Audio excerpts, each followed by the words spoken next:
les autres, ils sont capables de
Bienvenue à tous. Merci Télé 50, média des grands événements. Les acteurs majeurs évaluent également leur action sur notre chaîne. Aujourd'hui, vous l'avez déjà entendu depuis hier, nous allons évaluer le ministère, le grand ministère de l'aménagement du territoire, piloté depuis par celui qui était dans l'humanitaire, le cœur, l'action sociale pour la population. Aujourd'hui, il est à la tête d'un parti politique et il pilote également le regroupement, tout ceci dans le cadre de consolider la majorité future pour Félix Tshisekedi, qui sera certainement candidat à sa propre succession. Alors aujourd'hui, nous allons accueillir celui dont le nom a déjà précédé sa notoriété, pour ne pas dire, avant qu'il soit ministre, il était déjà connu, aujourd'hui archi connu. Dilo Ndombonyo, ministre d'État en charge de l'aménagement territorial. Monsieur le ministre, venez nous rejoindre. C'est votre jour et c'est le grand jour. Vous allez bien? Bienvenue. Merci. On ne peut pas vous asseoir, on n'a pas encore parlé. Mais je vous ai pas... C'est vous qui me recevez et vous me dites les règles à suivre. Est-ce que vous allez bien d'abord? Super, très bien. Depuis hier, on a annoncé que Guy Luando sera reçu sur Télé 50 dans l'espace où il va s'exprimer. Tout le monde dit, enfin il revient. Où étiez-vous depuis tout ce temps? Pourquoi vous ne parlez plus? La vision que nous enseigne son Excellence, Monsieur le Président de la République, chef de l'État, Félix Antoine Tshisekedi Tshilombo, c'est celle de travail. Et quand on travaille, on ne fait pas de bruit. Mais le devoir de redevabilité oblige, de temps en temps, lorsque cela le permet, on est obligé de dire à la population ce qui s'est fait, principalement dans notre secteur. Mais c'est le grand moment maintenant parce que dépôt de candidature terminé pour les députés provinciaux et même nationaux. Les regroupements bougent, les partis politiques aussi. Et Guy Luando d'avant, qui était à la tête de Vidal, ce n'est plus celui qui est aujourd'hui Mineta en charge de l'aménagement du territoire. Ça change l'homme ou pas? Non, il est le même. Il a les cœurs. Avec les mêmes valeurs qui lui ont toujours été sacro-saintes, qui ont toujours guidé son action sociale, politique. Guy Luando, il reste le même. Mais je trouve l'avocat plus calme, plus tempéré. Mais parce qu'il n'est plus avocat, Jean-Marie. Vous savez, comme membre du gouvernement, il y a des incompatibilités. On ne peut pas se comporter comme quelqu'un qui est au prétoire, en train de défendre les causes des gens qui sont dans des problèmes. Donc il faut prendre la carrure d'un homme d'État qui requiert beaucoup de tranquillité parce qu'on est comme dans une vie dans un monastère. Parce qu'il faut... Un serviteur doit être à l'écoute. Et on ne peut pas écouter quand vous-même vous faites des bruits aussi. Installez-vous. Merci. Maintenant, bien drapé comme on dit chez nous, chic et bien. Mais l'exercice aujourd'hui, c'est de parler à la fois de Guy Luando, cet avocat adulé, respecté, reconnu, qui a eu la chance de devenir, ou plutôt, dont le choix du président Tshisekedi était de le mettre à l'aménagement du territoire de la RDC pour son premier mandat. Mais un homme redouté, Guy Luando. Redouté, souvent attaqué, mais il a toujours deux pieds sur terre et plutôt serein. C'est dû à quoi ça? C'est dû à, je dirais, principalement aux valeurs. Les valeurs qui me guident sur cette terre des hommes et à mes fonctions. Vous savez, lorsqu'on assume des fonctions comme celles que nous avons, il y a un certain nombre de choses qu'il faut faire, un certain nombre de choses qu'on ne peut pas faire. Il faut savoir qui vous êtes, il faut valoriser votre statut social. Lorsqu'il a plu au chef de l'État, qui est le numéro 1 de nous tous, de vous désigner, de vous nommer comme membre du gouvernement, lorsqu'il a plu à notre coordonnateur du gouvernement, qui est le Premier ministre, d'accepter que vous fassiez partie de son équipe gouvernementale, on attend de vous beaucoup de choses. Notamment le calme, notamment le sens du travail, notamment le sens du sacerdoce. Eh bien, mes valeurs couplées de mes fonctions m'astreignent à certaines choses que je ne peux plus faire. Pourquoi vous ne donnez pas des coups? On vous en donne suffisamment, des coups. Vous savez, quand vous êtes au service des autres, il faut vous laisser être jugé. Vous devez accepter que tous les projecteurs soient sur vous.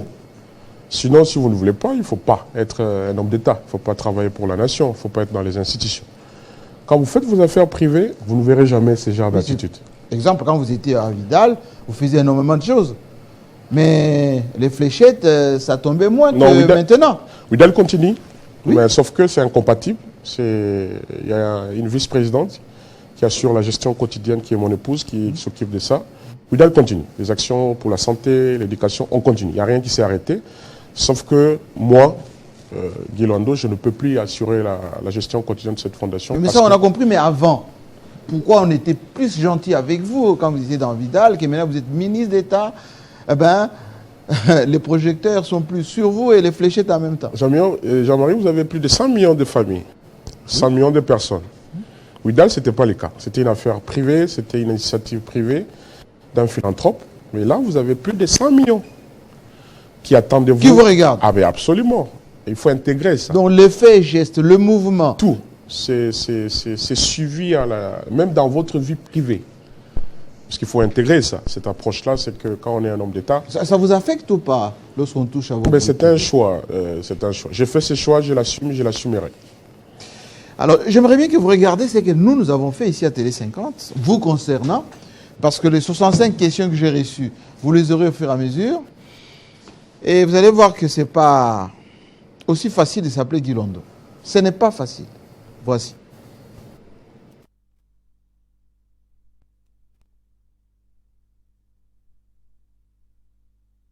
Loin de l'époque où le papa de Winner, Isaac et Davina, d'où le Ouidal, nom que porte sa fondation, auteur d'une multitude d'actions sociales à travers le pays, observait la situation de l'extérieur en philanthrope, soulageant la population de temps à autre sur fonds propres. Depuis plus de 2 ans déjà, Guy Londo Mboyo, élu sénateur, a été nommé ministre d'État en charge de l'aménagement du territoire tour à tour dans les 2 gouvernements Samalou Condé. L'avocat opère désormais de l'intérieur pour apporter des solutions beaucoup plus durables à la population derrière Félix Tshisekedi qu'il défend corps et âme, convaincu par sa vision et son plan pour la République démocratique du Congo. Fin stratège, certains l'attribuent même, à tort ou à raison, les prémices de la conception de l'union sacrée au moment où les 2 alliés de la coalition FCC-CAH n'arrivaient plus à parler le même langage. Guy Londo, rare sénateur sur la liste des indépendants, n'a pas eu de mal à rejoindre le bateau de Félix Tshisekedi dès les premières heures. Conservant les mêmes valeurs, à savoir l'humilité et la rigueur, Guy Londo poursuit son chemin, celui-là qui le permet de servir assidûment son pays. Seulement, son champ d'action est beaucoup plus élargi à ce jour. Guy Londo, ministre national, n'opère plus qu'à Kinshasa et dans le Grand Équateur, où la province de Chuapa en particulier n'est pas prête de l'oublier. Les cheveux de plus en plus grisonnants, l'homme est certes de moins en moins visible, personnellement sur les terrains pour faire le show, comme il en avait pris l'habitude lors de ses différentes activités sociales, mais son ombre demeure néanmoins dans les esprits à travers plusieurs structures mises en place et différents ambassadeurs de son école. Aujourd'hui encore, Guy Londo continue de croire en l'importance du changement de l'homme congolais et de l'esprit d'abnégation. Pour lui, il faut à tout prix et sans relâche persévérer dans l'engagement animé par la foi en un avenir meilleur. Remarquable, les reconnaissances continuent de s'accumuler, à l'image de son doctorat de philosophie en sciences humaines de l'UGCSI, une institution académique établie en Californie. Admirateur du rêve américain, Guy Londo a petit à petit créé lui-même le rêve congolais, une affirmation qui confirme que peu importe son origine ou son rang social, on peut se hisser le plus haut possible à force de travail et de discipline. Les journalistes n'applaudissent jamais, et moi j'applaudis jamais. Mais si vous étiez devant vos militants, les élèves, les étudiants, la population, ils auraient applaudi après avoir suivi ces portraits. Je ne pense pas. Et le principal concerné en pense quoi? Il y a encore beaucoup à faire. Je ne m'enorgueillis pas avec le portrait qui vient de passer. Parce que pour moi, ça fait partie de ma vie en fait. Je suis sur la terre des hommes pour faire ça. Évidemment, en étant encadré, parce que aujourd'hui je fais partie du gouvernement, donc il y a un certain nombre de choses que j'ai fait conformément à la vision de son Excellence M. le Président de la République, et à travers le gouvernement de la République qui a été investi sur base d'un programme. Donc je ne m'enorgueillis pas. Pour moi, c'est l'expression de mon cœur, ce que je ressens. Mais quand on dit Guy Londo est un homme pressé, reconnaissable par mi-temps et visible de loin. J'aurais aimé qu'il y ait cette même réflexion il y a 20 ans en arrière. J'aime bien parler de ça parce que ça fait partie de ma vie. Quand j'allais à l'auditoire en babouche. En babouche. Quand je mangeais les riz blancs.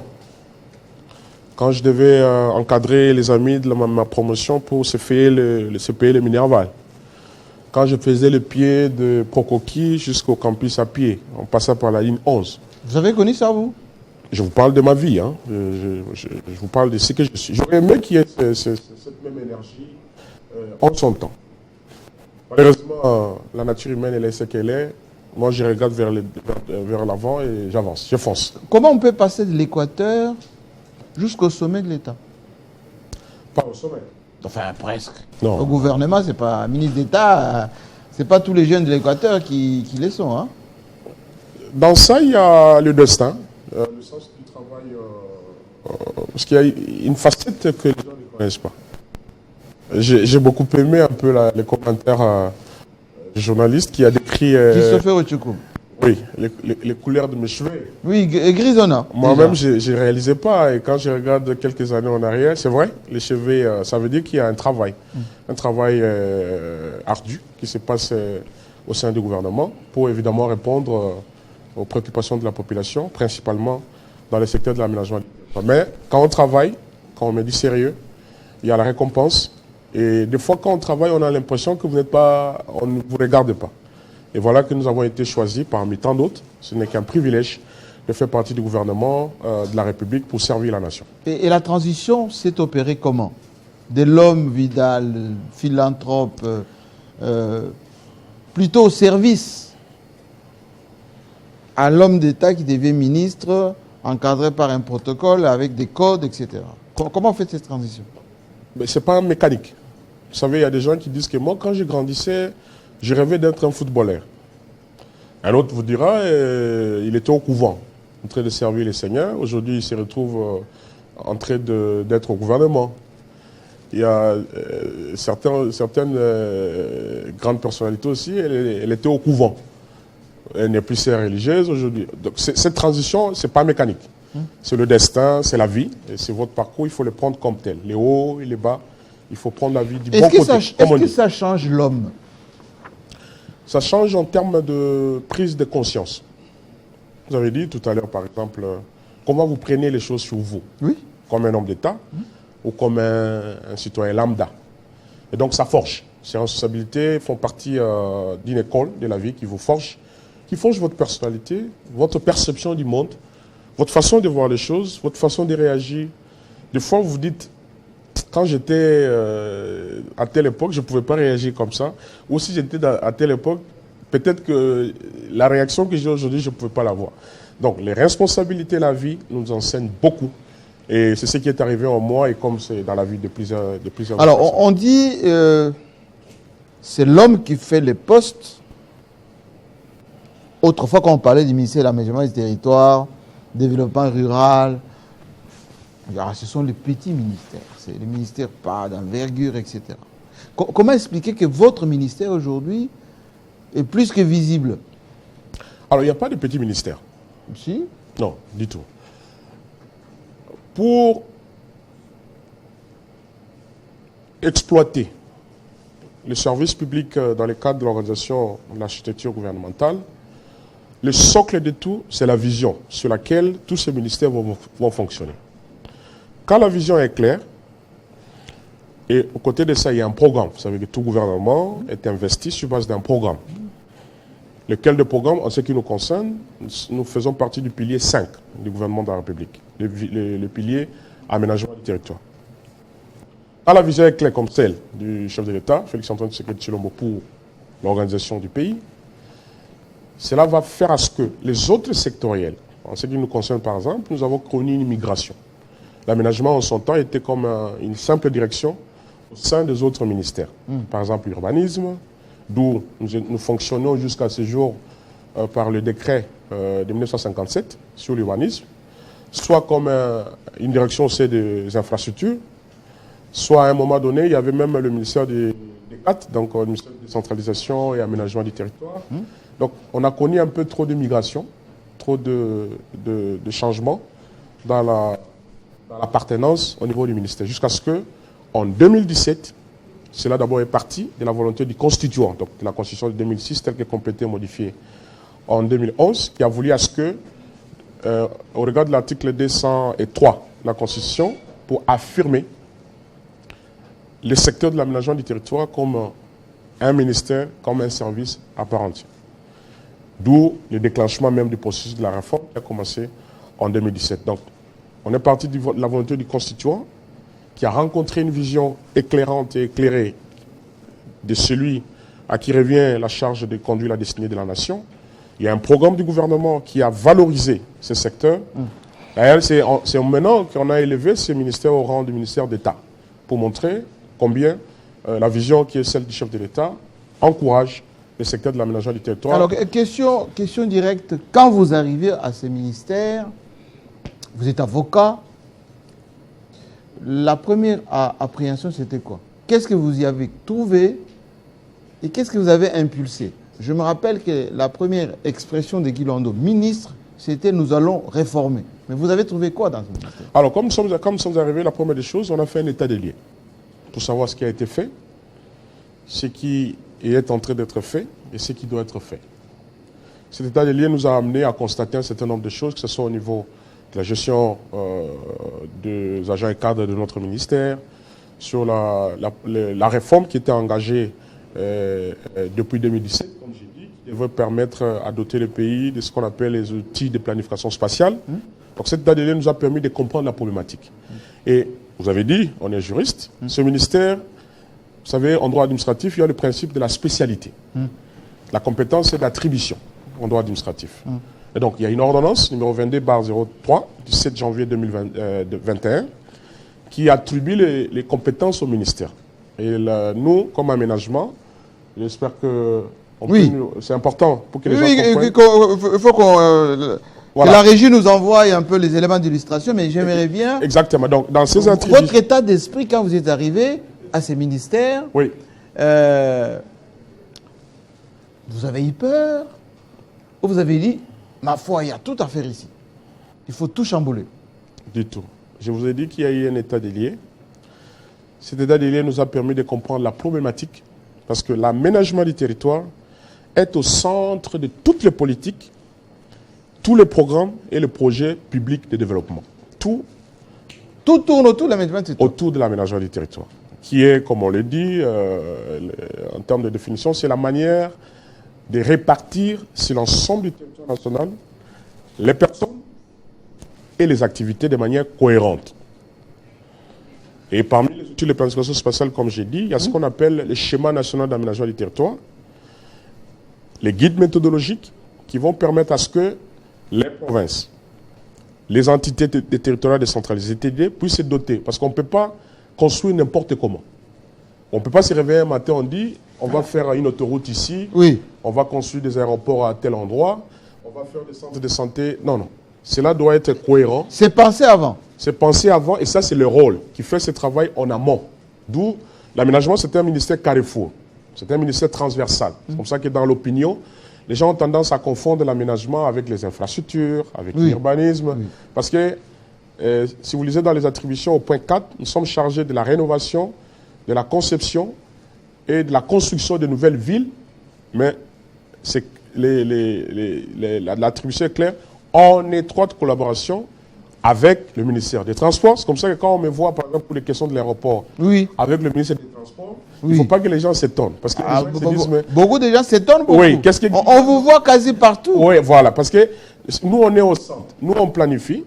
Parce que tous ces équipements, même pour ce qui est de la répartition des équipements sur l'ensemble du territoire, pour qu'il y ait l'équité et l'équilibre. Équité et équilibre. Oui. On ne doit pas avoir des aéroports internationaux à tel endroit et pas à tel autre. Si vous regardez bien dans l'histoire de notre pays, pendant la colonisation, l'aménagement du territoire a été extraverti. Oui. L'évacuation de nos produits matières premières, voilà, etc. Les cafés, les cacao, les ressources. Les minéraux aussi. Exactement. On n'avait pas pensé à relier l'ensemble du pays. C'est maintenant, après l'indépendance, qu'il y a eu beaucoup, vous vous rappelez, de tous ces programmes avec le président Mobutu, qui avait même, à l'époque, on avait tenté de doter le pays de ce qu'on appelle l'esquisse de 1982, où on pouvait voir comment on pouvait faire des tracés de routes, les tracés des chaussées, les tracés des aéroports, les infrastructures de base. Tout ça, c'est l'aménagement. Quand nous déterminons la manière de l'utilisation, parce que le mauvais usage de notre espace physique conduit à beaucoup de phénomènes. Les éboulements, les érosions, tout ça, ça fait partie du mauvais usage. Quand ce n'est pas planifié, dans le cadre de la gouvernance territoriale, en amont, eh ben, on avale tous les autres projets qui peuvent venir ne pourront être qu'une adaptation inappropriée avec des conséquences sur l'espace physique de notre pays. Donc, nous avons fait un état des lieux, nous avons compris la situation, nous avons lu les textes, hein, je suis juriste, il faut lire les textes qui organisent l'aménagement du territoire de notre pays, qui jusque-là, ce n'était que le décret de 1957. On a 57 ? Oui, on a lu la constitution de notre pays et on a dit, tiens, on a trouvé aussi qu'il y avait un projet de loi qui était en chantier sur l'aménagement du territoire parce que chaque secteur de la vie nationale est régi par des textes et des lois. Même pour instituer des taxes, des impôts, pour réglementer le comportement de la population, il faut que cela soit assis sur un texte légal. Et il y avait un projet de loi qui était en chantier, qui nous avait amené exactement le 26 octobre. Nous sommes allés au Parlement pour défendre. Et ça a été déclaré recevable et c'est en cours, on attend que cela soit... Et ça sera promulgué bientôt. Voilà un peu, donc l'état des lieux nous a permis de comprendre un peu. J'aimerais bien les chiffres et les tableaux clés de ces ministères, aménagement du territoire. Que la régie avance. Parce que ceux qui sont à la maison, après avoir compris ce que vous venez de dire, veulent que ça soit schématisé. Oui, comme vous pouvez, si je peux me permettre. Oui, je vous en prie. Vous allez voir ici, oui. Quand nous sommes arrivés à la tête de ce ministère, oui. Il y avait pratiquement l'absence du cadre juridique et institutionnel. Le cadre juridique, je vous ai dit, il n'y a pas de texte, de loi qui organise ce secteur. Oui. Ça, c'était notre premier défi, conformément au programme du gouvernement, comme j'ai énoncé. Deuxièmement, il fallait permettre au pays de se doter des outils de planification spatiale. Ces outils, il y en a 4. Il y a la PNAT, donc la politique nationale d'aménagement du territoire. Vous avez le schéma national d'aménagement du territoire. Vous avez les guides méthodologiques de l'aménagement du territoire. Et puis vous avez la loi sur l'aménagement du territoire. Ça, c'était le deuxième défi. Troisièmement, il fallait faire la conception et la mise en œuvre des projets en lien avec l'aménagement du territoire. Parce que les gens se posent la question. C'est quoi l'aménagement du territoire? Parce qu'au-delà des textes, au-delà du cadre juridique, il faut que dans les vécus quotidiens des Congolais, qu'on constate que, il y a l'aménagement du territoire. Et là, pour être plus concret, nous sommes allés dans des projets de villes durables. Nous avons conçu beaucoup de projets, principalement avec l'AFD, l'Agence française de développement, pour la construction d'une nouvelle ville de Boma. Vous vous rappelez que Boma, c'est notre ancienne capitale. Oui, oui. Vivi, à l'époque, on a pu. Vivi. Et c'est un projet de 50 millions d'euros, en raison de 40 millions en emprunt et 10 millions... Par les Français. Par l'AFD. Cela a fait suite de la récente visite que le président Macron avait eue dans notre pays, dans le cadre de la diplomatie agissante de son Excellence, le président de la République, chef de l'État. Et donc nous avons conçu ce projet.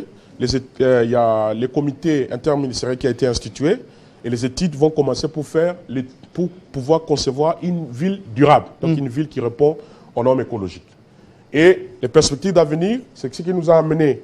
Au-delà de ça, il y a des projets de déplacement des camps. Vous avez suivi à un moment donné la relocalisation du camp Kokolo, oui, absolument. Avec le projet Fachi City. Il y a le camp Katindo au niveau de Goma. Et puis il y a... C'est d'actualité ou pas encore? Toujours d'actualité. Vous savez, tous les programmes publics, il y a une phase d'étude. Et dans notre pays, il faut qu'on se le dise clairement, il y a l'absence d'études. Beaucoup de projets ne disposent pas des études pour que cela soit bancable. Parce que pour qu'on finance un projet, il faut que des études soient. Et les études coûtent énormément cher. Ce qui fait que des fois, que ce soit dans le cadre de coopération bilatérale, il y a des lignes de crédit qui sont ouvertes, mais qu'on n'arrive pas à consommer parce qu'il n'y a pas de projet. Et ça tombe en des études. Ça tombe à la fin de l'exercice civil parce qu'il n'y a pas des études menées sur un projet pour absorber ces crédits. Ce qui fait qu'on fait que renouveler de temps en temps. Et nous, on s'est attaqué. Par exemple, pour ce qui est du schéma national d'aménagement du territoire, on a lancé des études du capital forestier et du potentiel agricole. On a recruté un bureau d'études international qui va produire cette étude d'ici la fin du mois de décembre. Alors, la politique qui m'avait amené, Jean-Marie, dans 16 provinces de la République sur les 26, qui consistait à expliquer c'est quoi l'orientation qu'on veut donner de l'aménagement du territoire. On est parti d'une situation démographique quelconque. Par exemple, pour les cas, je prends le cas de la ville-province de Kinshasa, elle a été conçue pour 500 000 personnes.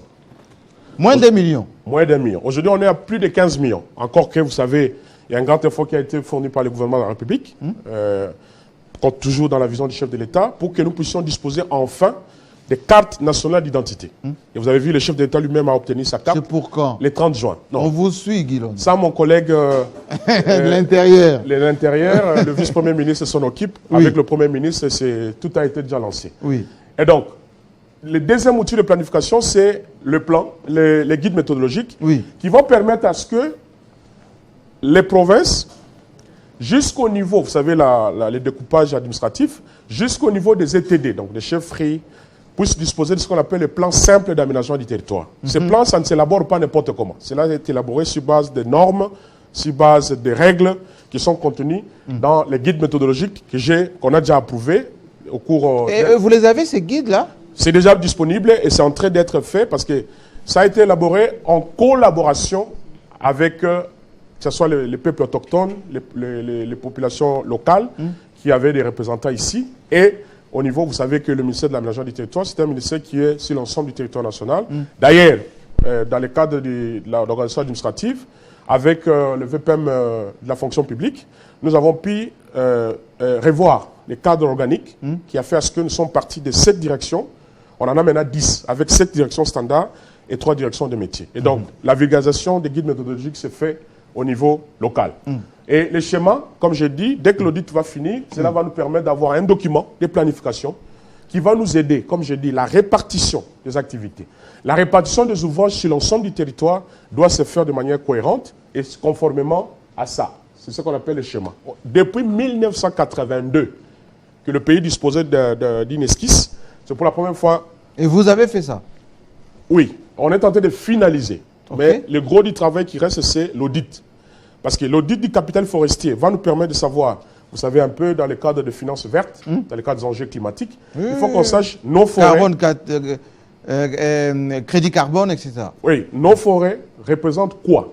D'où cet audit-là qui est en cours. Ok. Les potentiels agricoles. Vous savez, aujourd'hui, il y a un grand travail qui est en train d'être fait avec le ministre de l'Agriculture, ensemble avec le vice-premier ministre, le ministre de l'Économie, pour que nous puissions avoir un marché de biens et de services local. Parce que nous vivons, notre économie vit principalement des importations, qui fait à ce que même le taux d'échange en pâtit à cause du fait que tout le monde qui vend à Gambela, dans les grands marchés, est obligé, lorsqu'il a le franc congolais, de les convertir en dollars parce qu'il doit importer des produits. Oui. Et donc, pour régler cette question, il y a un programme très ambitieux du gouvernement. Et cela va être parachevé par l'audit du capital forestier qui va arriver. Et donc, ça, c'est un des outils extrêmement importants dans le cadre de l'aménagement du territoire, dès que le pays va être doté de cela. Et cela, toujours avec votre gouvernement de la République, qui est géré sous la coordination du Premier ministre Sama Lukonde King. Voilà. Et pour ce qui est des plans provinciaux, il y a 4 provinces qui en disposent. Il y a le Bazouélé, il y a la Chopo, il y a le Maniema, et puis il y a la ville-province de Kinshasa, qui dispose de ce qu'on appelle les SOSAC, le schéma d'orientation stratégique de l'agglomération de Kinshasa, qui est ce qu'on appelle dans le jargon un plan provincial d'aménagement du territoire. Ce qui fait que la manière dont les constructions se font dans la ville de Kinshasa n'obéit pas à ça. Qu'est-ce que vous allez faire? Alors, il y a la loi. Vous allez détruire ou vous allez faire quoi? Je vous ai dit qu'il y a une absence du cadre juridique et institutionnel. Nous devons combler ça parce qu'il faut rendre obligatoire le respect à ces plans provinciaux d'aménagement du territoire. Et cette contrainte va arriver avec la loi, qui va certainement être finalisée au niveau du Parlement parce que ça a été envoyé en commission, qui a même érigé en infraction certains comportements de la population. Construire sur les lignes? Non, ça ne va pas se passer comme ça. Même pour obtenir le permis de construire, oui, on doit s'assurer en amont, et ça, nous avons tout un service au sein du ministère de l'aménagement du territoire qu'on appelle l'ONAT, l'Observatoire national d'aménagement du territoire. C'est un peu l'équivalent de l'OVG, l'Observatoire Volcano de Goma, qui va faire à ce que, même si vous êtes tributaire d'un permis de construire, ces inspecteurs, parce qu'il y a un corps des inspecteurs qu'on est en train de mettre en place, qui auront, ce qu'on appelle dans les jargons judiciaires, des OPJ, donc des officiers de police judiciaire à compétences restreintes, qui n'auront comme rôle que de faire constater des infractions qui sont prévues dans la loi qui va être promulguée. Et qui peut verbaliser? Verbaliser, obtenir la destruction des ouvrages qui ne répondent pas aux normes conformément au schéma stratégique de la ville. Ici au Congo? Oui, ça va arriver. Et ça, c'est encore une fois les réalisations de votre gouvernement de la République qui veut que la gestion de l'espace physique de notre pays soit faite conformément aux normes, conformément aux règles. Parce qu'il y a trop d'abus. Vous savez, même dans nos quartiers, là où les enfants étaient habitués à jouer à la balle, vous vous réveillez un matin alors que c'était en réalité, ça peut être une servitude. ça peut être un endroit qu'on ne peut pas y accéder, mais quelqu'un vient, il érige une construction. Parce qu'il a vu un trou. Parce qu'il a vu un trou, un vide. Et conséquence, lorsqu'il pleut, l'eau de la pluie ne peut pas s'évacuer. Et comme l'eau doit chercher par où s'évacuer, il y a ce problème d'éboulement, ce problème d'érosion. Nous en avons connu, vous vous rappelez de l'événement malheureux que nous avons eu sur la route de Matadi. Absolument. Où le chef d'État lui-même s'était déplacé en Même personne. la route était coupée. Oui. Et il a instruit le gouvernement de la République qui est en train d'aménager des logements sociaux. Là-bas? Non, ici, du côté de dans la partie est de notre pays. D'accord, on va délocaliser. On va délocaliser parce que ces constructions qui s'y trouvent ne répondent pas au nom de l'aménagement. Anarchique. Ne répondent pas. Voilà. Anarchique. Et tout ça, il y a tout un... Mais que les gens se calment, parce que ce que j'annonce ici au niveau de la loi, il y aura tout un travail de vulgarisation. Cette loi ne doit pas être de nature à créer des problèmes. On n'est pas là. Comme gouvernement, nous n'avons pas... Parce que les gens qui ont déjà commis des fautes, vous allez dire, on rase, et ça nécessite beaucoup d'argent. Je vous ai parlé, il y a la ça va mettre mal à l'aise beaucoup de gens. Et bon, vous savez, on n'est pas aussi là, le gouvernement n'est pas là pour plaire à tout le monde. Ce qu'on privilégie dans l'action publique, c'est l'intérêt général. C'est l'intérêt général qui doit primer. Alors, lorsque l'intérêt général qu'on doit préserver fera à ce que vos intérêts privés puissent être touchés, Jean-Marie, nous comme gouvernants, on n'aura pas le choix que de privilégier d'abord l'intérêt général, qui est celui d'éviter à la ville, vous savez, quand il plaît, la ville est en bas, parce que tous les égouts sont fermés, les gens ont construit n'importe comment, et l'observatoire qui est en train de se mettre en place va permettre à ce que nous puissions réglementer, en tout cas dans un processus, l'aménagement de la ville provinciale de Kinshasa en particulier et de l'ensemble du pays. Donc j'annonce ici, de manière exclusive, que le gouvernement de la République, conformément à la vision du chef de l'État, est en train de travailler pour que nous ayons, comme dans tous les pays du monde, un territoire cohérent, un territoire qui est bien gouverné, un territoire où il fait beau vivre. Mais l'homme congolais, vous allez l'éduquer comment? Qui vous suit là en ce moment. Il dit, le ministre Luando, c'est bien tout ce qu'il dit, mais la mentalité, est-ce qu'il y a un service d'information, un service de sensibilisation pour que le Congolais change de comportement? Absolument. Nous avons... En matière d'urbanisation et en matière même d'aménagement du territoire. Absolument. Nous avons créé au sein de... Quand nous sommes arrivés, bien sûr, toujours conformément au programme du gouvernement, nous avons défendu au sein du gouvernement, d'abord au niveau de la commission technique, qui est la mienne, qui est la commission secteur productif. J'ai défendu le projet de création de 2 établissements publics, dont l'un s'appelle l'ANAT, l'Agence nationale d'aménagement du territoire, qui, en son sein, on a créé une école d'aménagement du territoire, qui n'a rien à voir avec ce qui s'est fait au niveau des instituts supérieurs. Vous savez, on a la l'IBTP tout de suite, mais ici, c'est créer vraiment un corps des aménageurs de la République. Et en son sein, il y a toute une direction qui va faire la vulgarisation, pour expliquer que Sogo Tongi Mabe, place yo Tongi, et que ça, là, que quartier yo, et vous avez un problème. L'otili qui est katana. Ce qui est Tongi Mabe, moi, dans une classe, à quoi vous allez l'électrocuter. Ce qui est Tongi Mabe, na pesi ndimbola. Na bisiko yo siko il faut to tonga banda ko yase. Yo yé otongi ndako ya étage. Oza ko violer intimité. C'est-à-dire que moto so zaki na piscine na ye, place yo tongi parce que oza na mbongo otongi. Ezali partout les lona kisasa. Mais c'est ça, partout. Ce sont des abus que le gouvernement de la République, que dirige son Excellence le Premier ministre Sama Lukonde King, a constaté. Et nous avons été clairement instruits pour que dans les jours à venir, quand la loi va sortir, pour permettre à ce qu'il y ait une gestion cohérente de l'espace physique de notre pays. Voilà un peu.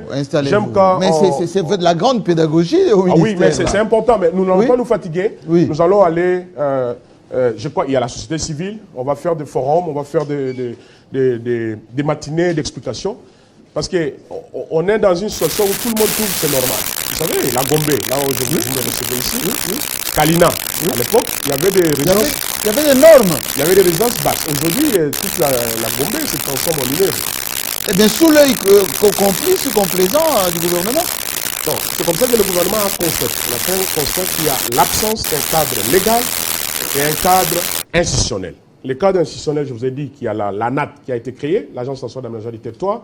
Je vous ai parlé de FONAT, le Fonds national d'aménagement du territoire, parce que l'aménagement du territoire comme secteur n'était pas un secteur qui contribuait au budget de l'État. Ah, vous êtes aussi maintenant on sera source de revenus, on sera un service d'assiette pour contribuer au financement du budget de l'État. Monsieur le ministre. Et je vous ai parlé de l'ONAT. Donc, quand ce cadre institutionnel va devenir complètement opérationnel avec toutes les structures qui sont en cours. Et quand nous aurons les cadres juridiques, vous allez voir comment le territoire national va être géré sur le plan de l'aménagement du territoire. C'est encore une fois les efforts du gouvernement de la République. Là, on a retrouvé l'ancien avocat. Voilà, avocat, on reste toute sa vie. Sénateur. J'aimerais bien qu'on voie maintenant une vidéo qui montre Guy Londo ministre. Là, vous avez fait la démonstration d'une pédagogie exceptionnelle. On dit que les ministres congolais ne savent pas expliquer ce qu'ils font. Ils sont dans les protocoles, dans la jouissance, entre guillemets. Mais là, vous faites montre d'une compétence exceptionnelle. On aimerait quand même voir un peu l'homme, Guy Londo, ministre, ce que ça donne.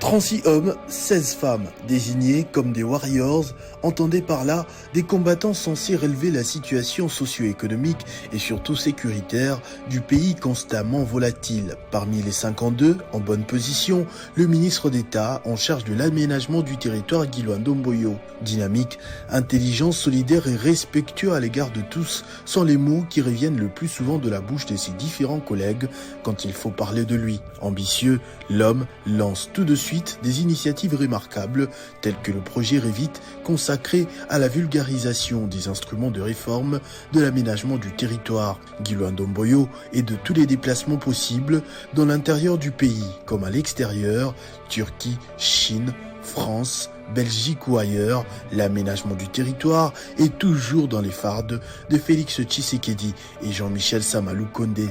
Le ministre de l'aménagement du territoire est convaincu que la planification spatiale est essentielle pour un développement harmonieux en République démocratique du Congo. Ainsi, il travaille pour identifier toutes les zones vulnérables pour fournir des solutions durables pour la protection de l'environnement et la prévention des catastrophes naturelles. Parmi les projets les plus audacieux à son actif dans ce ministère, l'on peut compter en tête de liste la signature du contrat d'ingénierie avec la société turque Milvest pour la construction d'un téléphérique révolutionnaire à Kinshasa. Une étape importante dans les efforts du gouvernement qui compte améliorer les infrastructures de transport dans la capitale. D'ici décembre 2023, d'après l'entreprise qui exécute les travaux, les Quinois pourront déjà bénéficier de ce nouveau moyen de transport moderne, comme c'est le cas dans les villes telles que New York, Medellín ou Rio de Janeiro. Guy Londo a été aperçu le mois dernier en compagnie de son collègue des finances Nicolas Kazadi dans quelques quartiers de la commune de Lemba, inspectant les différentes stations de ce téléphérique qui sera capable de transporter quotidiennement jusqu'à 5000 passagers. Entre-temps, à l'Assemblée nationale, le ministre pousse pour les réformes en faveur de son secteur, se basant sur l'ambition du gouvernement de transformer le territoire en un espace cohérent, attractif et compétitif d'ici 2050.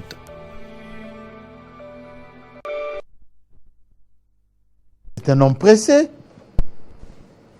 Un homme pressé. Avec un emploi du temps archi rempli. Vous trouvez les temps quand? De réflexion, de conception pour faire tout ça? Vous savez, j'ai une équipe.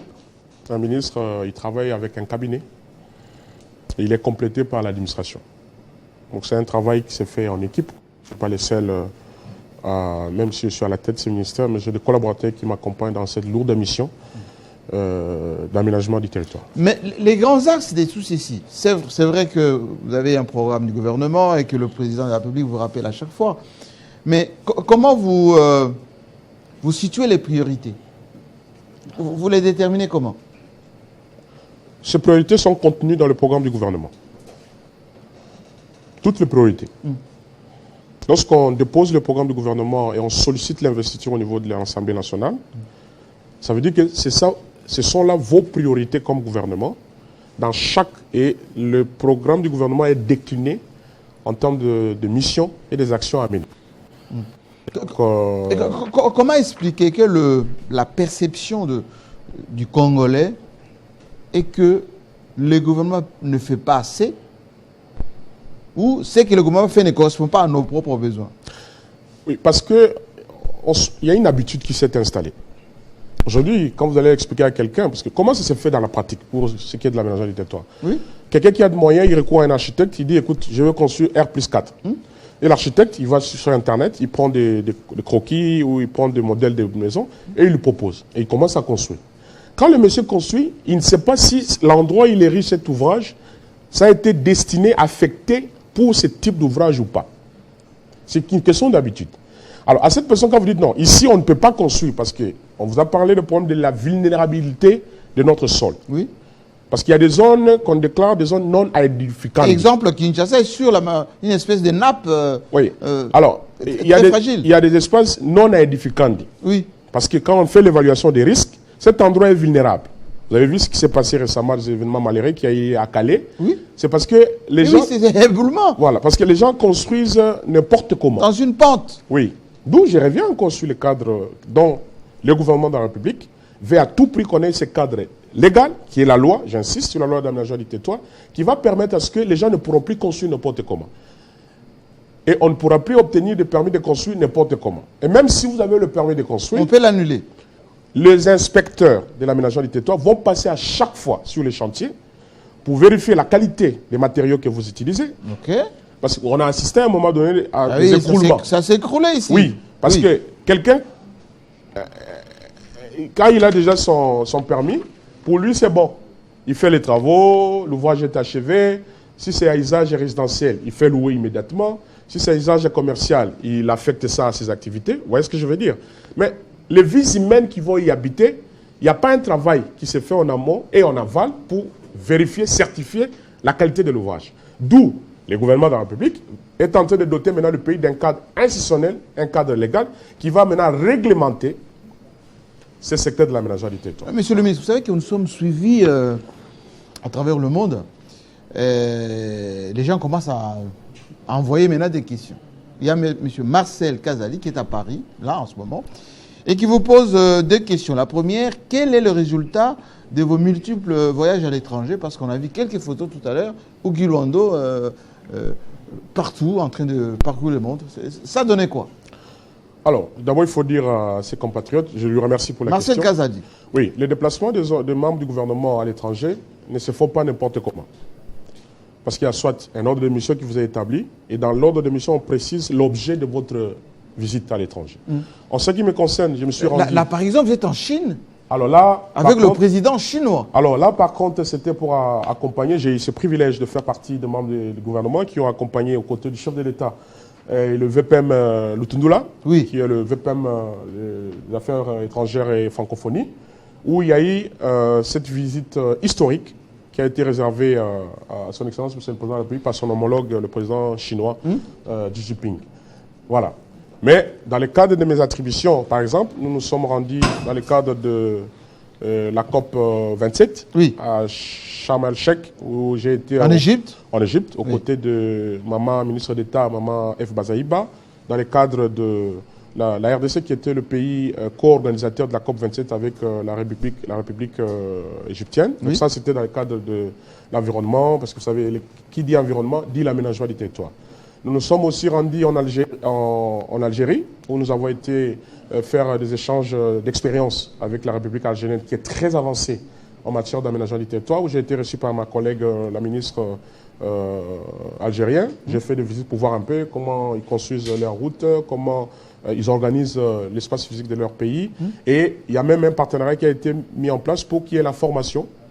Hein, je n'ai pas parlé de ça, mais on va créer au sein de l'aménagement du territoire l'école nationale d'aménagement du territoire, où il y aura des formateurs. Une école ici, d'aménagement, pas d'architecture, mais d'aménagement du territoire. D'aménagement du territoire. Parce que c'est un corps de métier à part, l'aménagement du territoire. Il ne faut pas confondre ça avec l'architecture ou les géomètres. C'est vraiment un corps à part.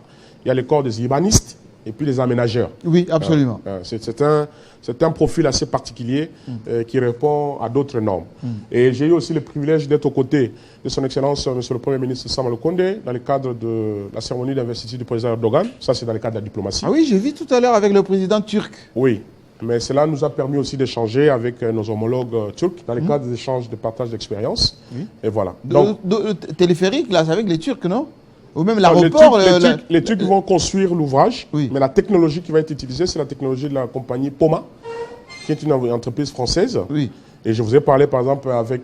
parce qu'on demande qu'est-ce que ça a ramené. Là, ces déplacements nous ont permis d'avoir ce projet de la ville de Boma, avec la France, où j'ai été... Et Macron est venu ici. Il est venu ici. Et dans ses bagages, cet apport, cette coopération là, avec les... Exactement. l'AFD. Moi-même, je me suis rendu aussi très récemment, où j'ai eu à co-animer les échanges en marge du sommet qui devrait avoir lieu sur le financement dans le cadre des questions environnementales, Oui. avec Madame la maire de Paris, Oui. et avec le professeur Champs, où nous avons animé. Donc voilà. Anne Hidalgo. Anne Hidalgo, oui. Oui. Et donc voilà un peu tous ces déplacements, ce que ça a donné, mais tout en précisant que tout déplacement, quand nos compatriotes nous voient en train de voyager dans le monde entier, Oui. nous voyageons sur base d'une mission. Et cette mission... C'est pas pour le plaisir, les vacances. Non, du tout. Il n'y a même pas de vacances. Comment, Pour un ministre. pour un pays comme le Congo, est-ce qu'on peut se permettre des vacances pour un pays comme le Congo? Vous avez vu, pour une parenthèse, comment le chef de l'État, rien que pour les Jeux de la francophonie, lui-même, il a fait combien de descentes pour aller surveiller personnellement l'état d'avancement de construction des ouvrages sportifs? On ne peut pas se permettre, Jean-Marie. D'aller en vacances. Les problèmes du Congo sont tellement profonds. On ne peut pas se reposer. Et je reviens encore sur ce que le journaliste a dit. Vous avez vu la couleur de mes cheveux? Oui. Mais ça Vous transpire. avez pris un coup de vieux trop vite, hein? Mais pas un coup de vieux quand même. Oui, mais les cheveux grisonnants et les traits tirés quelquefois. Mais ça ne veut pas dire que quand on a des cheveux blancs, qu'on est vieux. Pas Non, forcément. pas forcément. Absolument. Forcément. Ouais. Deuxième question de M. Kazadi, il dit on vous suit en train de parler plus de Kinshasa que des provinces. Non, ce n'est pas que je parle de Kinshasa, parce que non seulement on se retrouve à Kinshasa, Oui. mais je vous ai dit que j'ai moi-même visité 16 provinces de la République. 16 provinces. 16 provinces. Personnellement, je suis Sur parti- le 26. Sur le 26, où je suis allé faire la vulgarisation. J'ai été, par exemple, au Lualaba, où il y a des choses... il y a des choses qui se passent là-bas, dans le cadre de l'aménagement du territoire, des aéroports qui sont en construction. Nous avons été aussi consultés pour ce qui est de la réorganisation administrative de la ville de Kolwezi, où il y avait certaines communes... Vous félicitez beaucoup hein, là-bas. Mais parce que... Même le président de la République. Il faut me trouver cette citation de... Non, moi je réponds juste à la le président question. de la République. Là, le ministre en charge de l'aménagement Non, du je territoire réponds à la question. félicite encore le là-bas avec Fifi Masuka. Jean-Marie, je réponds à la tête de question cette du compatriote. Oui. Et je Vous commence parlez par... plus de Kinshasa que... Je commence par aller là-bas où j'y ai été. Oui. Et je peux confirmer qu'il y a des ouvrages, des infrastructures qui sont en construction dans les là-bas. Il y a des aéroports modernes, il y a des ouvrages en termes de routes, il y a des choses qui se passent là-bas. Donc j'ai vu. Je viens récemment, hier j'étais à la Chopo. Ah, la Chopo, oui. J'étais à la Chopo, j'ai visité l'aéroport de Bangoka, qui est en pleine rénovation, en pleine réhabilitation, qui va être achevé. À Kisangani. À Kisangani. L'élargissement de la piste qui va passer à 3500. D'accord. Oui, avec des normes, parce que vous Et savez... donc cet aéroport de Kisangani, de Bangkok, va être international. Absolument. Alors, avec 2 bretelles, parce que jusque-là, il n'y avait qu'une bretelle. Oui. Là, il va en avoir 2. Je suis moi-même allé voir l'entreprise qui est en train de dicter les travaux. J'ai vu des travaux de bétonnage dans la voirie de Kisangani, où il y a la rue, il y a une rue qui a été baptisée la rue de victimes. Vous savez qu'il y a eu des Oui, victimes... de la guerre entre l'Ouganda et Et qu'on avait gagné le Rwanda, procès. oui, On absolument. avait gagné le procès. L'Ouganda nous a versé des dommages-intérêts. Oui. Et que cet argent, le gouvernement de la République a affecté ça pour aller compatir avec les victimes. Il y a tout un ouvrage que Madame la gouverneure a initié, des compactages. Il y a une entreprise à 100% congolais, je ne me rappelle pas du nom, qui est en train de faire du travail. Ça, c'est par exemple pour ce qui est de la Chopo. Oui. J'ai été également à Kwango. Ici dans le Grand Bandundu. Dans les Bandundu. J'ai Oui. été à Kwango, pour ne citer que ces quelques provinces, pour dire qu'il n'y a pas que Kinshasa, ce n'était qu'un simple exemple, mais votre ministre de l'aménagement du territoire est conscient et il a été un peu partout sur l'ensemble du territoire national. Je peux évoquer des exemples des autres provinces où il y a encore des défis à Est-ce qu'il y relever. a les moyens pour cet aménagement du territoire? Les budgets alloués et exécutés? Jean-Marie, il y a un principe économique qui dit les moyens sont limités et les besoins sont illimités. Oui. D'où l'équation d'affectation. Le gouvernement de la République, que dirige son Excellence Sama Lukonde Kyenge, conformément à la vision du chef de l'État, est en train de faire de gros efforts. Et mon collègue, le ministre des Finances, vous êtes sans ignorer qu'il y a beaucoup de réformes qui ont été initiées. La preuve en est qu'aujourd'hui, le budget, quand on est arrivé, était à un certain seuil. Et vous savez aujourd'hui à combien s'élève notre budget. Et l'aménagement du territoire, quand moi je suis arrivé, les crédits qui étaient alloués à l'aménagement du territoire étaient à peine de 2 millions de dollars. 2 millions. 2 millions. La loi de finances, elle est publique. Hein. On peut aller voir dans 2 millions. 2 millions. Pour un pays continent comme le nôtre. De 2 345 410 km². Mais avec le nouveau gouvernement de la République, conformément encore toujours avec la vision du chef de l'État et la coordination de son Excellence, M. le Premier ministre, j'invite les compatriotes d'aller voir dans l'exercice 2023 combien a été alloué pour l'aménagement du territoire. On peut citer quand même un chiffre. C'est beaucoup, beaucoup quand même. Au-delà de 2 millions. C'est à plus de 400-500% d'augmentation. C'est-à-dire qu'on peut compter 20 millions, 30 millions. Mais pour je vous ai parlé ici pour doter les pays des outils de planification spatiale. La loi, la PNAT, le schéma et tout. Mieux pour financer le processus de la réforme. C'est vrai, on est en partenariat avec... il y a le PNUD qui a été choisi comme l'agence d'exécution, avec CAFI qui finance, mais le gouvernement de la République aussi finance le processus de la réforme de l'aménagement du territoire, qui demande des moyens. Je vous ai parlé aujourd'hui ici des projets qui sont en cours, que ce soit dans le cadre de la gouvernance territoriale, que ce soit dans le cadre de l'école qu'on doit créer, que ce soit dans le cadre de la relocalisation des camps. Donc je peux ici avouer que le gouvernement est entré, malgré, il faut le dire, qu'il n'y a pas que le secteur de l'aménagement du territoire, le problème du Congo il est général. Vous avez vu comment... Il y a la guerre, il y a les élections. Il y a la guerre, vous avez vu comment le vice-premier ministre, le ministre de la Défense se bat. Aujourd'hui, par exemple, on est en pleine table ronde sur l'état des sièges, mais il y a des efforts qui sont entrepris. Vous savez, le secteur de la défense est régi par les secrets de défense, on ne peut pas dévoiler ici. Mais il y a beaucoup, beaucoup d'efforts. Aussi, Jean-Marie, pour vous dire encore, ce qui s'est fait toujours dans le cadre du gouvernement de la République, le VPM de la fonction publique, parce que vous parlez de moyens. L'IAO. Oui. Quand ce gouvernement est arrivé, on a trouvé dans le fichier des agents de l'État, il y avait au moins 1 400 000 fonctionnaires de l'État. Quand il est arrivé, conformément toujours au programme du gouvernement, on est tenté de réduire, parce qu'il y a un travail qui a été fait d'identification pour savoir qui sont des fictifs, parce qu'il y avait même... les retraités, les morts. Non, pas forcément. Mais il y a des gens qui sont encore actifs au sens physique, oui, mais qui n'avaient rien à voir avec l'administration publique. Oh. Et le travail qui a été fait par le VPM l'IAO a permis à ce qu'on parte d'un fichier de 1 400 000 personnes. On est presque à 700 000 aujourd'hui. Donc 300 000 il a renvoyé en retraite plus de 10 900 personnes. Il y a encore 10 000 autres. Et quand on envoie comme ça en retraite 10 000 personnes, automatiquement, le gouvernement, ça dégage du budget. Ça dégage et on rajoute avec un lot de 5 000. Pour vous dire que les moyens sont limités, le gouvernement de la République est en train de faire des gros efforts. Merci bien, mais j'aimerais qu'avant qu'on entre en politique, parce que vous êtes aussi un homme politique, ce que dit le président de la République sur le Fifi Masuka et les lois là-bas. Vous savez tout dire. Alors, écoutez. Je voudrais particulier merci à une dame qui m'impressionne depuis qu'elle m'a invité une fois à passer dans la province qu'elle dirige. Elle m'impressionne parce que je lui avais parlé avec le cœur en lui disant qu'elle devait être au-dessus des querelles politiques, des tensions politiques, elle devait se consacrer à sa mission. Et c'était les résultats qu'elle allait obtenir, qui allait être la meilleure réponse à ses détracteurs. C'est Madame la gouverneure Fifi Masuka, à qui je vous demande vraiment de rendre un vibrant hommage ici. J'ai été agréablement surpris d'apprendre qu'elle a aussi répondu promptement à cet appel de la Fondation Denise Nyakeru Tshisekedi en prenant aussi, en faisant sa part dans ce programme Excellencia, et c'est vraiment formidable. Merci Madame la gouverneure. Sans commentaire, parce que les autres gouverneurs sont un tout petit peu jaloux, mais ici on ne parle pas de gouverneur. Il ne faut pas amener des polémiques là. Salué comme ça par le président. Le père de la nation, le bâtisseur de la nation. Là, il a parlé avec son cœur. Oui, mais même vous le faites, Jean-Marie. Quand vous avez 2-3 enfants, oui, vous leur dites, yo mbalo yo oya kozwa na classe, na komema na voyage, na kopesa un cadeau. Mais libanga boy. Monsieur super koloba, mono vraiment à ça la fierté nangai. Ça vous arrive aussi comme libanga boy. Oui, main libre. Ça c'est un père de la nation qui parle. Béton, et je ne crois pas que ce que vous dites Les autres gouverneurs, c'est ça leur avis. Monsieur le gouverneur, distinguez-vous.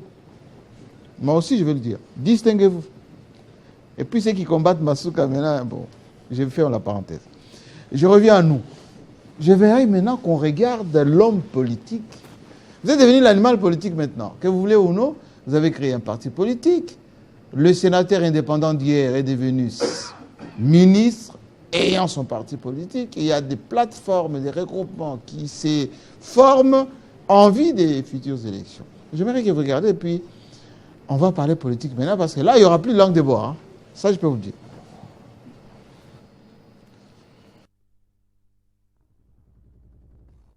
Fois qu'une chose s'est répandue aussi rapidement dans le pays, ce fut le tristement célèbre coronavirus. Tel un scénario élaboré depuis des décennies, le parti politique Agissons pour la République s'est imposé en un temps record sur l'échiquier politique congolais. Siège spacieux et pimpant neuf à Kinshasa, des listes d'adhésion dans toutes les villes du pays et sur les réseaux sociaux, il y a lieu de désigner ce mouvement cher à Guy Luando comme une véritable épidémie. Seulement dans le bon sens, car ses nombreux adhérents se considèrent comme le colibri qui, en temps d'incendie de la forêt, n'a pas hésité un seul instant d'œuvrer à éteindre le feu, ne serait-ce qu'avec des gouttes d'eau, pour faire sa part. Il était plus que temps pour que notre cher parti, Agissons pour la République, puisse se doter de ses animateurs à tous les niveaux. Agissons pour la République est un parti qui a pour vocation de bâtir le Congo de demain en plaçant le citoyen congolais au centre de la politique et de ses enjeux. L'émancipation de chaque personne est au cœur de ses préoccupations afin que chacun puisse développer ses capacités et devenir ainsi l'artisan de son avenir.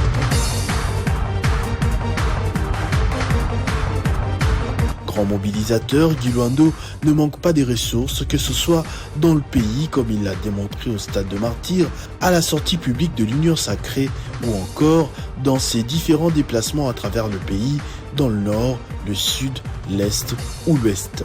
La diaspora n'est pas restée en marge de ce vent impulsé par Guy Luando. Plusieurs fédérations s'organisent depuis plusieurs mois à la veille de ces élections qui vont faire participer pour la première fois de l'histoire du pays les Congolais vivant à l'étranger. Une stratégie politique qui ne passe donc pas inaperçue au sein de la grande famille Union Sacrée où la REP mérite déjà sa place parmi les grands partis politiques malgré son très jeune âge.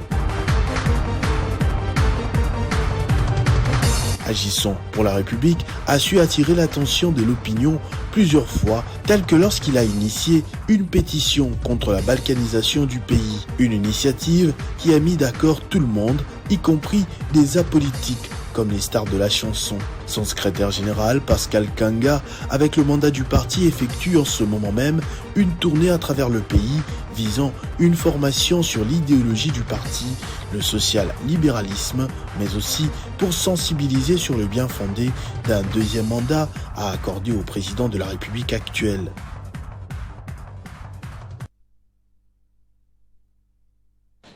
Qu'est-ce qui s'est passé entre Guy Luando, Vidal, sénateur, et Guy Luando, patron de AREP?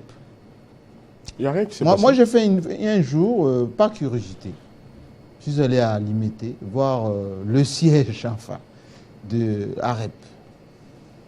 Pimpant neuf, organisé. Qu'est-ce qui s'est passé? Il ne s'est rien passé en réalité, mais c'est juste que Widal, elle est là comme fondation, elle continue à faire ses actions sociales. Vous avez parlé de moi au Sénat.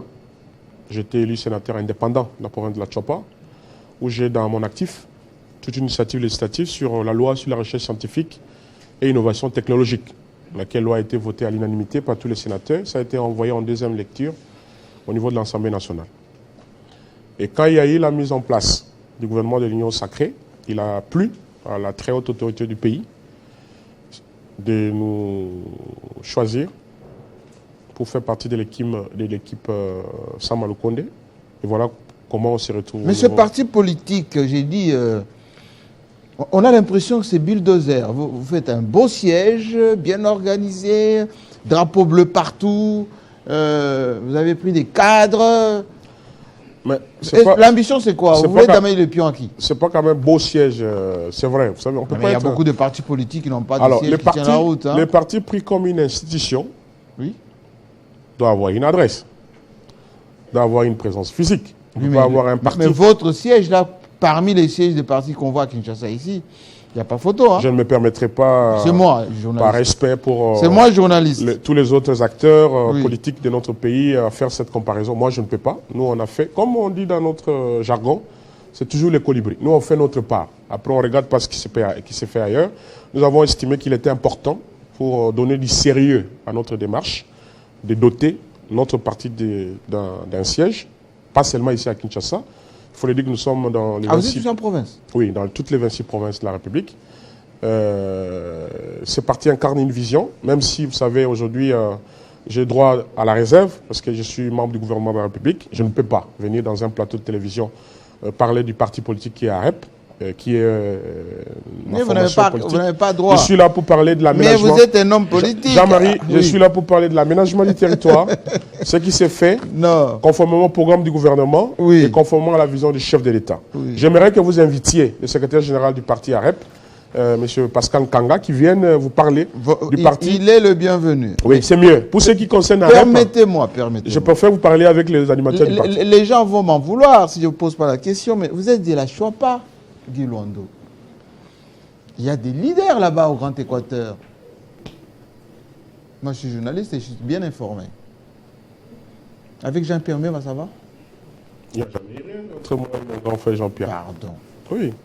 Vous savez, Jean-Marie, hein, l'espace Grand Équateur, c'est parmi les espaces qui fait quand même la différence. Vous avez observé un élan patriotique. Je vous coupe. Regardez cette photo. Oui, bon, voilà. Vous êtes un journaliste. Bon, j'ai dit, regardez cette photo. Les gens qu'on disait, Guy Luando est venu faire de l'ombre à Jean-Pierre Mbemba, mastodonte de l'homme de tous les réseaux là-bas à l'Équateur, et vous parlez comme ça. Faire l'ombre à un ancien vice-président de la République, faire l'ombre au président d'un mouvement politique, faire l'ombre à celui qui a commencé, qui est dans la vie politique avant nous. Non. Vous avez vu vos réalisations? C'est juste de mauvaises intentions des gens, mais il n'y a rien entre moi et le vice-premier ministre Jean-Pierre. Voilà, la photo elle est là, on a de très bons rapports. Ça coupe court à tout ce qui a été des spéculations, tout ce qu'on a dit sur vous? Encore une fois, c'est vous les médias. Des fois, les médias, vous n'êtes pas en contact avec la réalité. Des fois. La preuve en est là. Est-ce que vous allez faire campagne pour Félix Tshisekedi à l'Équateur, le Grand Équateur avec Le Grand Équateur, c'est l'un des espaces où il y a un bloc. Chacun a mis ses velléités, ses ambitions. Liao, Jean-Pierre Mbemba, Guy Luando, qui compte encore là-bas? Il ne faut pas citer les noms. Hein. Je préfère qu'on parle du Grand Équateur.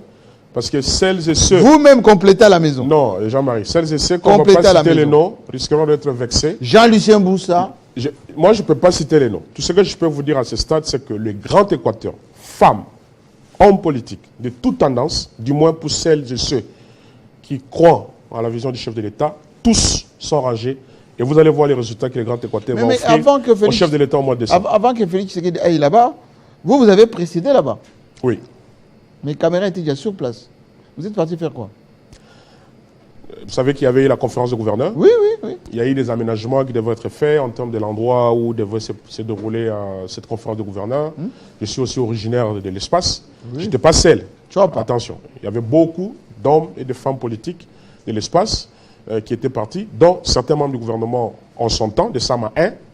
Il y avait le VPM Liao qui était avec nous, il y avait le ministre du Commerce extérieur Jean Lissier qui était aussi avec nous. Il y avait aussi, à l'époque, ancien vice-président de la République, Jean-Pierre Mbemba qui était là, aujourd'hui VPM Défense, et beaucoup, en tout cas des parlementaires. Et vous attendez bien en préparation de cette arrivée du président? On a tout préparé ensemble. Après, vous avez vu comment le Grand Équateur... parce que Mbandaka, c'est la capitale de notre espace. Vous avez vu l'accueil qui a été réservé au chef de l'État. Mais justement, le Guy Luando d'avant, là, qui faisait beaucoup de choses là-bas, vous avez fait des écoles, assemblée provinciale, stade et tout ça, et Guy Luando, ministre de l'aménagement du territoire. Ça a changé ou pas? Il n'y a rien qui a changé. Il faut juste faire la part des choses. Ça, c'était une initiative privée Aujourd'hui, je suis au gouvernement. Est-ce que vous avez impulsé quelque chose? Je vous ai parlé ici. Là-bas, à l'Équateur, chez vous. Dans quel domaine exactement? Pas. Oui, il y a par exemple... En termes d'infrastructure, par exemple. L'aérogare qui est en pleine construction, où j'étais parti avec le feu. En son temps, ministre des Transports, Chéribé Okende, qui est son âme... repose en paix, oui. Repose en paix. Oui. Et on était parti avec lui, avec le ministre Nicolas Kazadi, pour lancer les travaux. Aujourd'hui, les travaux sont finalisés. Il y a l'asphalte de la voirie de Boyende, plus de 10 km, l'asphalte de la ville de Mbandaka, et beaucoup de choses. Donc vous allez inaugurer quelque chose là-bas, vous allez visiter les réalisations de Félix Tshisekedi à l'Équateur pendant la prochaine campagne? Bien sûr, pour inaugurer. Il y a beaucoup d'ouvrages. Parce qu'il a Ouvrages à l'Équateur? Beaucoup. Il a été prévu à une tournée du chef de l'État dans l'espace de Grand Équateur. Certainement, son agenda n'a pas permis que cela se fasse, mais je sais que c'est toujours d'actualité, pour qu'il aille lui-même constater. Vous avez vu ce qui s'est passé par exemple à Zongo, pour la desserte en électricité, qui a été fait, et beaucoup d'autres projets, non seulement des projets dans le cadre du programme du gouvernement, mais dans le cadre aussi du programme urgent qui est celui de PDL 145 territoires. Vous êtes de l'Union Sacrée? Bien sûr, je suis de l'Union Sacrée. Comment ça se passe? Très bien. L'Union Sacrée est en forme. On est prêt. En tout cas, vous avez suivi déjà, avec la publication des listes provisoires des candidats pour la députation nationale. Quelles sont les relations de Guy Luando avec les autres membres de l'Union Sacrée? On sait qu'au début, vous étiez le maillon fort. Bati, vous, ceux qui ont été là pour mettre en place cette union sacrée, au fur et à mesure, les gens sont venus, etc. Quel poids politique de Guy Luando au sein de l'union sacrée aujourd'hui? On verra ça après les élections. Non, mais en termes d'influence? Je n'ai aucune influence. Moi, je fais mon travail de ministre d'État, ministre en charge de l'aménagement du territoire, collaborateur du Premier ministre, oui, qui a une lourde charge d'implémenter, de mettre en œuvre la vision du chef de l'État. C'est ça mon rôle actuellement. Ne m'attribuez pas d'autres rôles que je n'en ai pas. Mais ce regroupement-là, qui n'est pas, on va dire, allez, affilié peut-être à l'IDPS, vous avez un regroupement qui est... Alors on a mis en place un regroupement. Vous allez faire quoi avec ça? On a mis en place un regroupement qui a tenu compte des espaces géopolitiques. En tout cas, tous les espaces de la République sont représentés. Les Grands Katanga, les Grands Kivu, les Grands Kasaï, les Grands Équateurs, Léopoldville, le Grand Bandundu, la Grande Orientale. Dans votre regroupement? Dans notre regroupement. Tout le monde est là. En tout cas, tous les espaces géopolitiques sont représentés au sein du regroupement. Et on a un tel essai. Ah oui? Oui, on a un tel essai. Vous avez aligné combien dans votre regroupement? Beaucoup. En tout cas, quand je dis on a un tel essai, donc on est au-dessus de 60% des candidats requis pour l'essai de représentativité. Parce que vous savez que dans la loi électorale, il y a les doubles verrous. Il y a le verrou de la représentativité, il faut au moins 60%. Maintenant, la grande bataille qui reste, c'est l'essai d'éligibilité. Voilà, pour obtenir. Et vous sentez comment c'est le regroupement? Vous pouvez facilement aligner une centaine de députés? Je vous ai parlé de 60%. Si l'Assemblée nationale, il y a 500, oui, 60% c'est au moins 300. Oui. On est bien au-delà de ces 300 candidats potentiels. Maintenant, il y a un travail d'aller rechercher les seuils d'éligibilité. On est prêt. En tout cas, en ce qui nous concerne, nous sommes prêts non seulement pour obtenir la réélection du chef de l'État à la magistrature suprême, mais aussi pour lui réserver au sein de l'Union sacrée. Attention, nous travaillons dans le cadre de l'Union sacrée. La moisson qui va être apportée va être déversée au sein de l'Union sacrée. Il n'y a pas que nous, il y a tous les autres acteurs politiques au sein de l'Union sacrée qui font le même travail. Mais là, vous êtes gentil un peu, en quelque sorte. Mais il y a beaucoup de coups bas là au sein de l'Union sacrée. On a vu la bataille pour les seuils. Comment ça s'est passé? Le coup bas dans quel sens? Les coups bas du style, on a extirpé tel, on a gardé tel. C'est les maillons forts qui ont tenu, qui sont restés. La politique a ses règles que la règle ne connaît pas. Je vais montrer une photo. Et on va peut-être se séparer par là. Envoyez-moi 145 territoires. Et je vais demander l'adéquation entre votre ministère et ceci. Alors, le ministère de l'aménagement du territoire, pour la mise en œuvre de ce projet phare, initié par, qui rentre dans la vision du chef de l'État, a ce qu'on appelle les comités de pilotage. Et ce comité de pilotage, qui est sous la coordination du ministère du Plan, il y a ma collègue, la ministre d'État, qui s'en occupe, qui assure la coordination, mais l'aménagement fait partie du comité de pilotage du programme 145 territoires. Est-ce que ça respecte tout ce que vous nous avez dit dans cette émission? Oui, parce que, comme vous le savez, on avait attribué la mise en œuvre et l'exécution de ce programme à des agences. Vous avez la partie ouest qui a été confiée à la cellule financière des États fragiles, la CFFE. Vous avez la partie centre qui a été attribuée au PNUD, le Programme des Nations Unies pour le Développement. Et puis vous avez BSECO, à qui on avait attribué le travail d'exécution, conformément évidemment à la loi sur la passation des marchés publics et tout. Et ces ouvrages, avant de les exécuter, en amont, il y avait un travail de repérage qui a été fait. Donc le ministère du Plan en son temps avait envoyé des gens dans tous les territoires, donc sur le 145. En intégrant, on va dire, les critériums que vous avez dit, les conditionnalités, le respect de la loi. Mais il faut dire que certains territoires ne disposent pas encore de ce qu'on appelle les plans locaux d'aménagement, les PLA. Oui.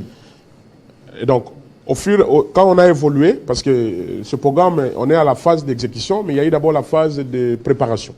Et dans cette phase de préparation, étant moi-même membre du comité de pilotage, nous avons intégré pour que ça prenne en compte les aspects liés à l'aménagement du territoire, et ça a été fait. Et c'est un processus qui est en cours. On va continuer avec ça pour que tous ces ouvrages, que ce soit dans le premier volet de ce programme, dans le deuxième volet qui va arriver, puissent effectivement respecter les règles sur l'aménagement du territoire. Alors, cette émission, on est là jusqu'à la fin. On a l'impression que vous êtes en campagne. Vous êtes en train de faire le bilan de ces ministères. Est-ce que vos camarades du gouvernement Sama 2 pourront faire la même chose? Parce que le peuple, lui, attend. Hein. Oui, il y a le devoir... Pour justifier le second mandat ou pas, Félix Tshisekedi? Le peuple, lui, attend qu'il fasse comme vous venez de faire. Les devoirs de redevabilité l'obligent. Il faut rendre au peuple ce que vous faites pour lui. Il est vrai qu'il y a des choses qui nécessitent d'abord des études au préalable. Avant que la population puisse voir de leurs propres yeux, il y a d'abord une phase préparatoire. Et cette phase, des fois, ça peut prendre une année. Il y a des projets sur 5 ans, 10 ans, 30 ans, 50 ans. Mais vous avez un gouvernement de 5 ans. Hein? Alors, pour ce qui est de ce devoir de redevabilité, il est vrai que mes collègues ils se livrent tous au même exercice, pas toujours à Télé 50. Pas tous. Non, pas toujours sur Télé 50. Non. Il faut qu'on se le dise.